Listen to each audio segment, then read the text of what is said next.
আমি অন্তত এই বেয়াদবি করবো না। হুজুরকে বসিয়ে রেখে 1 সেকেন্ড কথা বলা আমি নিষ্প্রয়োজন মনে করি। হুজুর কথা বলবেন ইনশাআল্লাহ। করে ইমানদার যারা জানিয়ে দিতে চায়, ইমান মানতে গেলে, ইমানের উপরে অটল অবিচল পাহাড়ের মতো দাঁড়িয়ে থাকতে গেলে হবে হবে জেল চলন নির্যাতন হবে, প্রয়োজনে জীবন দেওয়া যাবে, ইমান দেওয়া যাবে না। রাজি আছো কিনা হাত তুলে দেখো।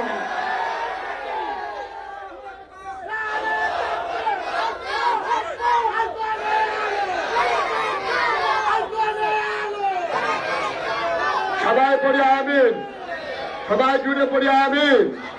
আমাদের হুজুর এখানে চলে আসছেন, আমি অন্তত এই বেয়াদবি করবো না। হুজুরকে বসিয়ে রেখে 1 সেকেন্ড কথা বলা আমি নিষ্প্রয়োজন মনে করি। হুজুর কথা বলবেন ইনশাআল্লাহ। শুধু আপনাদেরকে 2টা দাওয়াত দিয়ে যাই। হ্যাঁ, একটা দাওয়াত হলো আগামী 16ই জানুয়ারি